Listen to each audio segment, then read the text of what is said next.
আমাদের যতদিন নরম থাকার ছিল আমরা নরম থেকেছি, আর কিন্তু নরম থাকার উপায় নেই। যদি এই সরকার ব্যর্থ হয়, মনে রাখবেন বাংলাদেশে কেউ বাস করতে পারবেন না। এর চেয়ে সিনসিয়ার গভর্নমেন্ট, এর চেয়ে সিনসিয়ার প্রধানমন্ত্রী বাংলাদেশের ইতিহাসে আর আসবে না। ভদ্রোচিত ভাষায় বলে গেলাম, অত্যন্ত আবেগ অনুরোধ নিয়ে আপনাদেরকে বলে গেলাম, আপনাদেরকে অনুরোধ করে দেয়, হ্যাঁ আপনারা যদি এরপরও ইরেগুলারিটিস করেন তাহলে অস্ত্র তো একটা আছে, টার্মিনেশন সাসপেনশন করবই, উইল বি ভেরি হার্ড।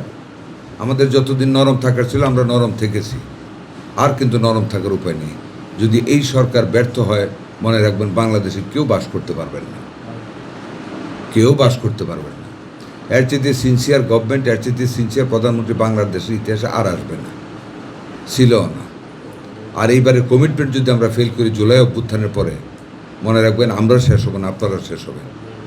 কেউ কারো বাড়িতে থাকবেন না, ডিউটিতে থাকবেন না, কারণ সবার আমল নামা সবাই জানতেছে কে কী আমরা করতেছি।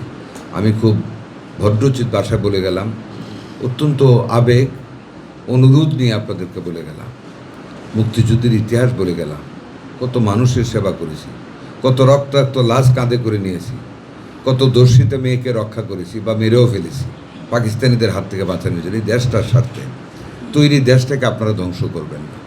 সবাই মিলে চলেন, মানুষের সুস্বাস্থ্য দান করি, আমাদের দেশটা উঠে যাবে।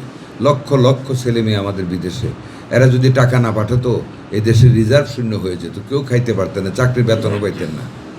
কাজে এরকম সুঠাম সুন্দর স্বাস্থ্যের অধিকারী মানুষ আমাদেরকে তৈরি করতে হবে, তরুণ প্রজন্ম আমাদের তৈরি করতে হবে, সারা বিশ্বে ছড়িয়ে পড়বে, পরিচয় দিবে আমরা বাংলাদেশি, অর্থ উপার্জন করবে, পাঠাবে আমাদের জন্য, আপনাদের জন্য, আপনাদের সন্তানদের জন্য। এই জিনিসটা আপনারা খেয়াল রাখবেন। আমি আপনাদের স্বাস্থ্যমন্ত্রী মাননীয় প্রধানমন্ত্রী জনাব তারেক রহমান, উনি আমাকে দায়িত্ব দিয়েছেন ওনার ইচ্ছাটাকে বাস্তবায়িত করার জন্য, ওনার ইচ্ছা সুস্বাস্থ্য দান করা, সকল মানুষের জন্য স্বাস্থ্যসেবা প্রদান করা। আমি খুব বিনয়ের সাথে আপনাদেরকে অনুরোধ করে যাই, আমি একটা তরকারি মুখে দিয়েছি, ভাজি, আর একটু ভালো কিন্তু করা যায়, পাইংশা, খালি একটু জাল লাগছে, কোনো গন্ধ নাই, আর একটু উন্নত করতে পারবেন, অনেক জায়গায় আরও উন্নত দেওয়া হয়।